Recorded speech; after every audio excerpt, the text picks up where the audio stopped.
Suatu hari, saat kota Madinah sedang dalam suasana aman dan tenang, terlihat dari tepat ketinggian di pinggir kota, debu tebal yang mengepul ke udara.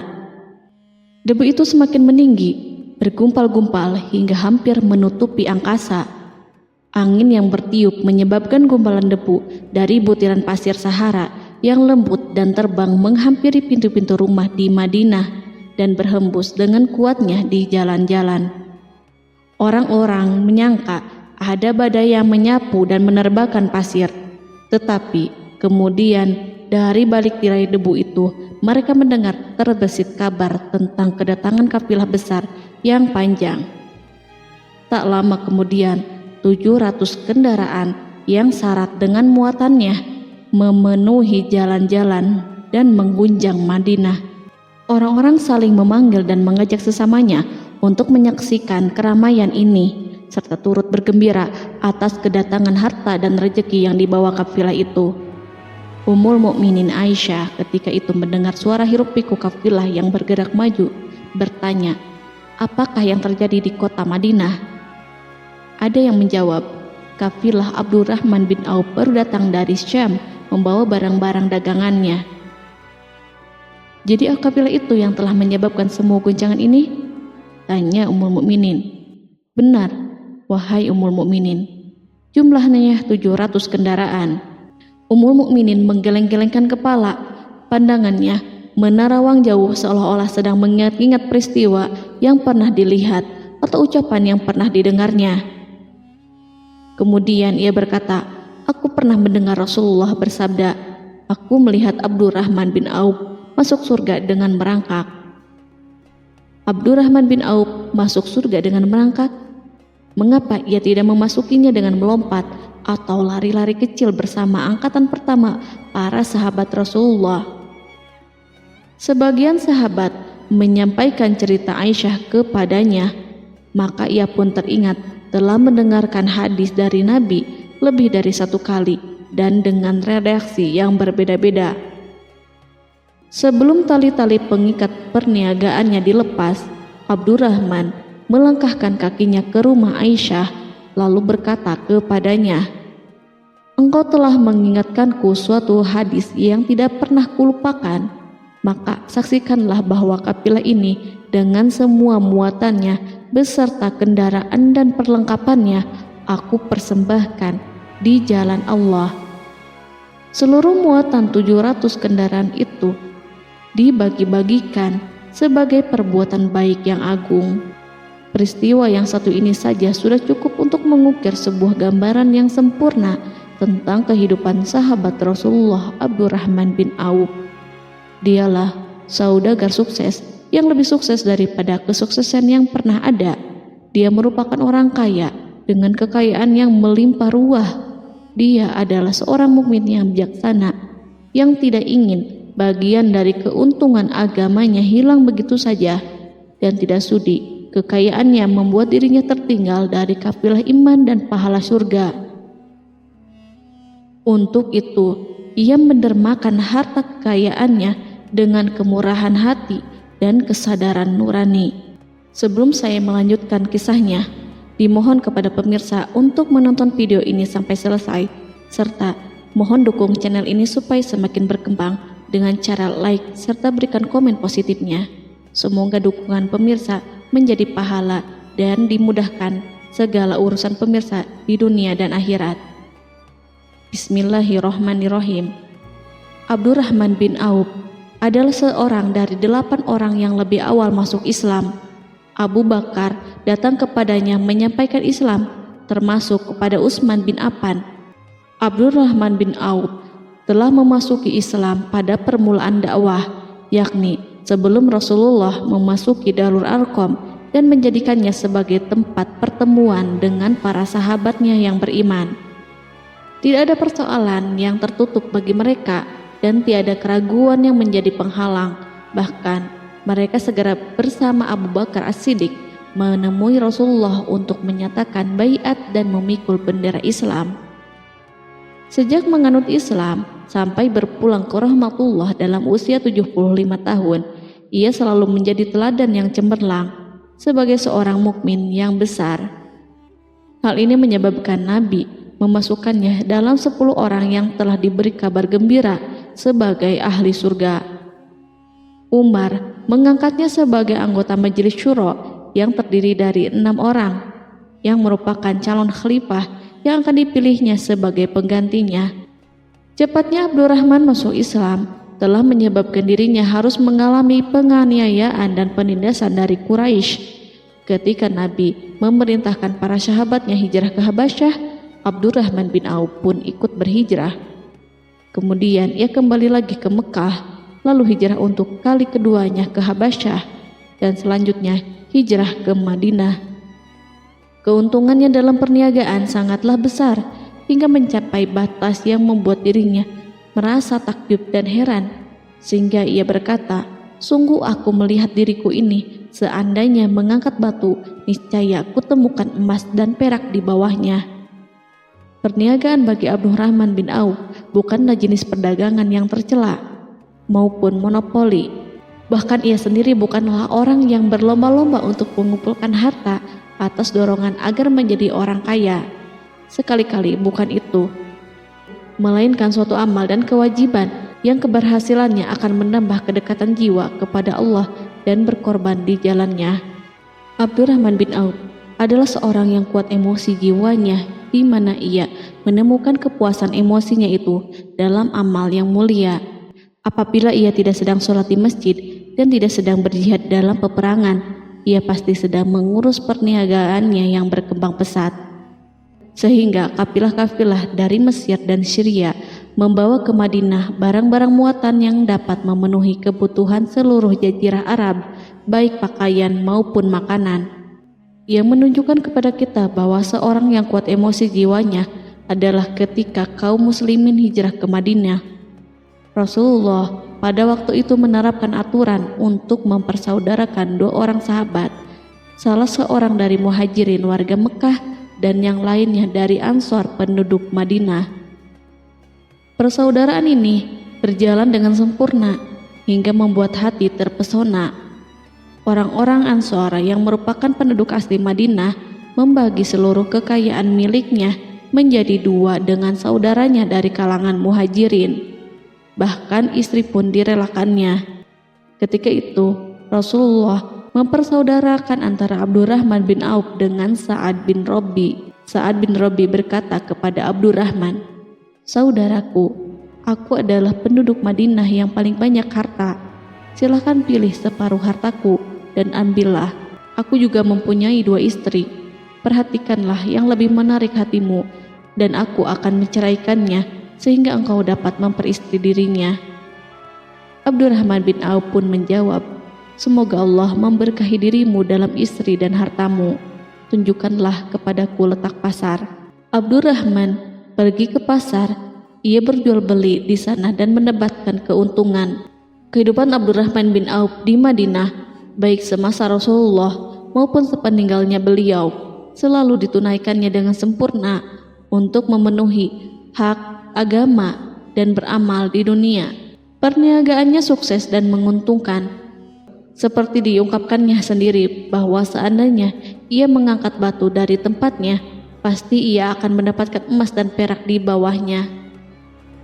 Salah satu faktor yang membuat perniagaannya berhasil dan mendapatkan berkah adalah karena ia sangat selektif untuk berniaga yang halal dan benar-benar menjauhkan diri dari segala bentuk jual beli yang haram, bahkan yang syubhat sekalipun.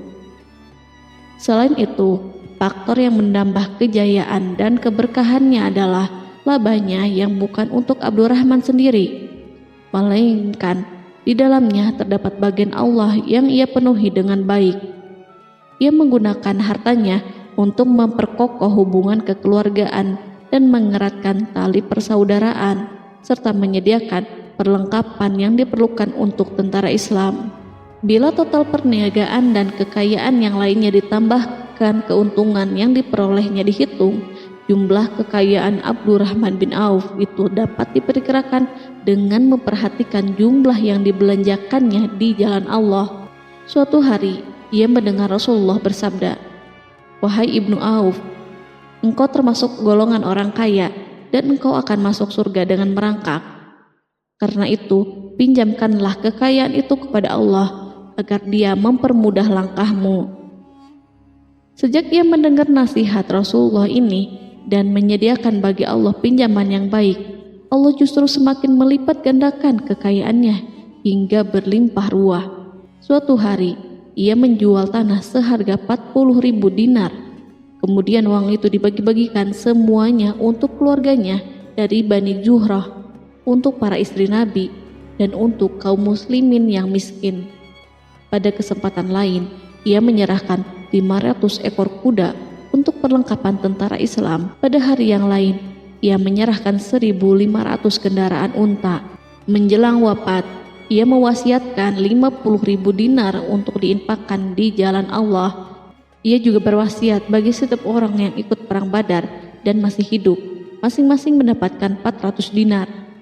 Hingga Utsman bin Affan juga mengambil bagian dari wasiat itu, meskipun termasuk orang yang kaya. Ia berkata, harta Abdurrahman bin Auf halal lagi bersih, dan memakan harta itu membawa keselamatan dan keberkahan. Ibnu Auf adalah seorang yang mengendalikan hartanya, bukan dikendalikan oleh hartanya. Sebagai buktinya, ia tidak mau celaka dengan mengumpulkan dan tidak menyimpannya. Bahkan ia mengumpulkannya dengan tetap merendahkan hati dan dari jalan yang halal. Kemudian harta itu tidak dinikmati untuk kepentingannya sendiri, melainkan untuk dinikmati bersama keluarga, kerabat, rekan-rekan, dan masyarakat seluruhnya.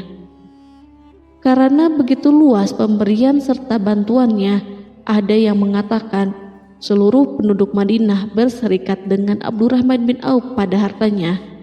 Sepertiga dipinjamkannya kepada mereka, sepertiga lagi dipergunakannya untuk membayar hutang-hutang mereka, dan sepertiga sisanya dibagi-bagikan kepada mereka. Harta kekayaan ini tidak akan pernah membuat kelegaan dan kesenangan pada dirinya selama ia belum menemukan jalan untuk membela agama dan membantu rekan-rekannya. Adapun untuk selain itu, ia selalu merasa khawatir terhadap kekayaannya. Pada suatu hari, dihidangkan kepadanya makanan untuk berbuka karena waktu itu sedang berpuasa. Ketika pandangannya tertuju pada hidangan tersebut, selera makannya pun bangkit. Namun, ia justru menangis sambil berkata, "Mus'hab bin Umair telah gugur sebagai syahid dan ia jauh lebih baik daripada aku. Ia hanya mendapat kafan sehelai kain yang jika ditutupkan ke kepalanya, maka kelihatan kakinya, dan jika ditutupkan ke kedua kakinya, terbukalah kepalanya. Demikian pula Hamzah yang jauh lebih baik daripada aku.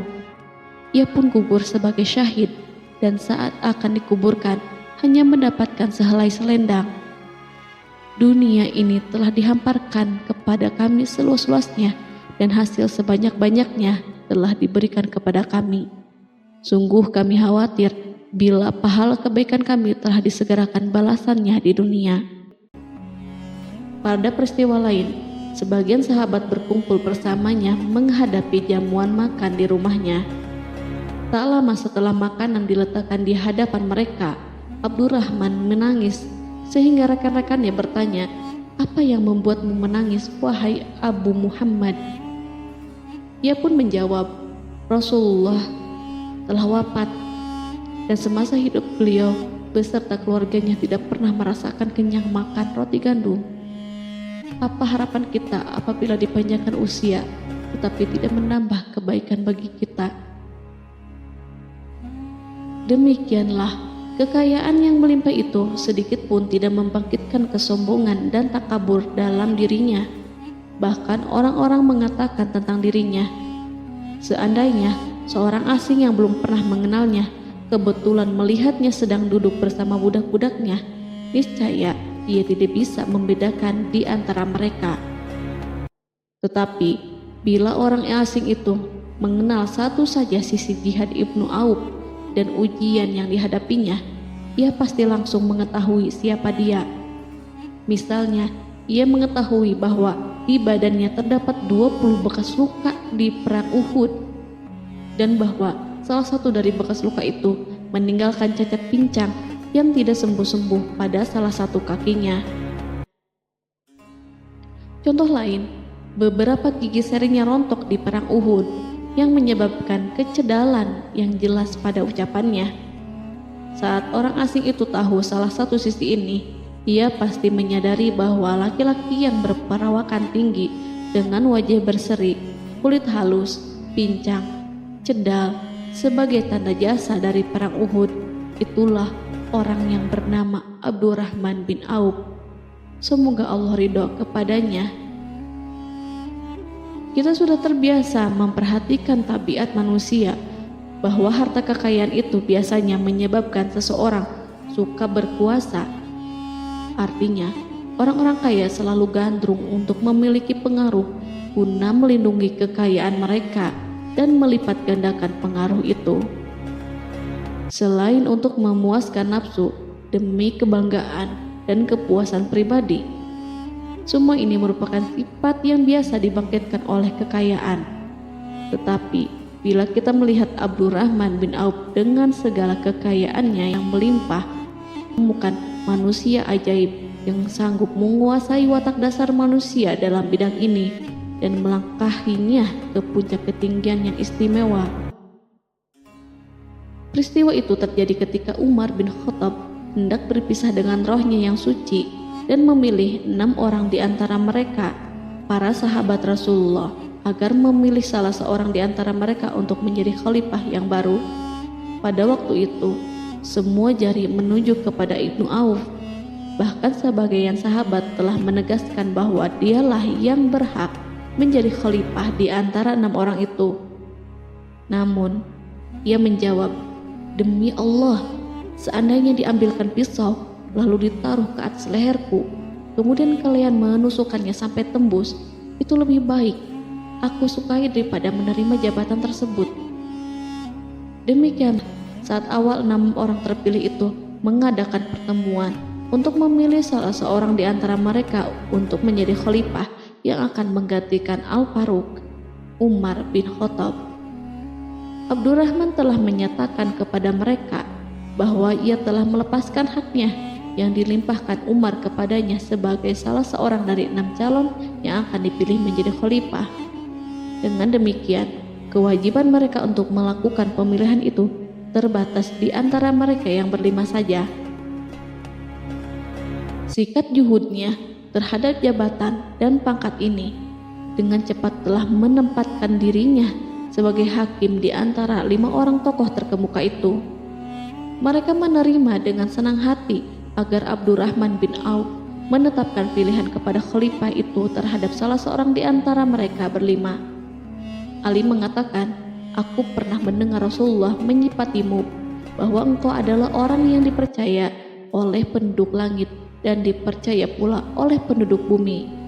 Ibnu Auf akhirnya memilih Utsman bin Affan untuk jabatan khalifah dan lainnya pun menyetujui pilihannya. Itulah hakikat seorang laki-laki yang kaya raya dalam Islam. Apakah Anda telah memperhatikan bagaimana Islam telah mengangkat dirinya jauh di atas kekayaan dengan segala godaan dan penyesatannya itu, dan bagaimana ia menempa kepribadiannya dengan sebaik-baiknya? Pada tahun 32 Hijriah, tubuhnya berpisah dengan roh.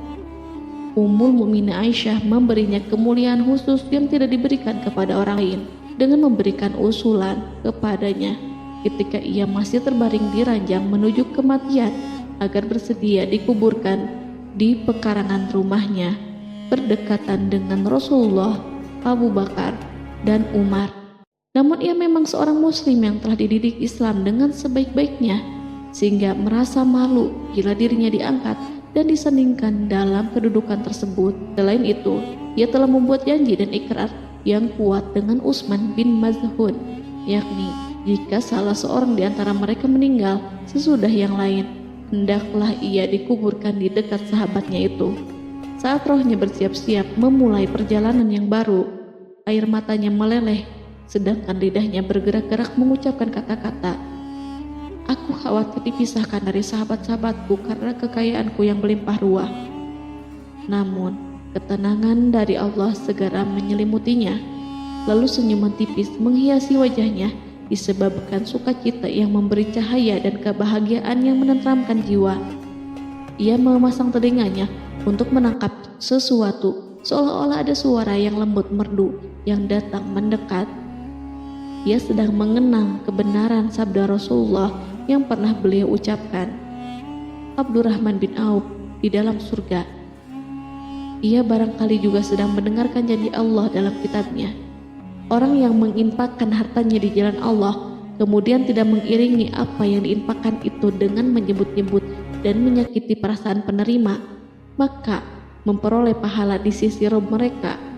Tidak ada rasa takut pada mereka dan mereka tidak bersedih hati. Quran Surat Al-Baqarah ayat 262.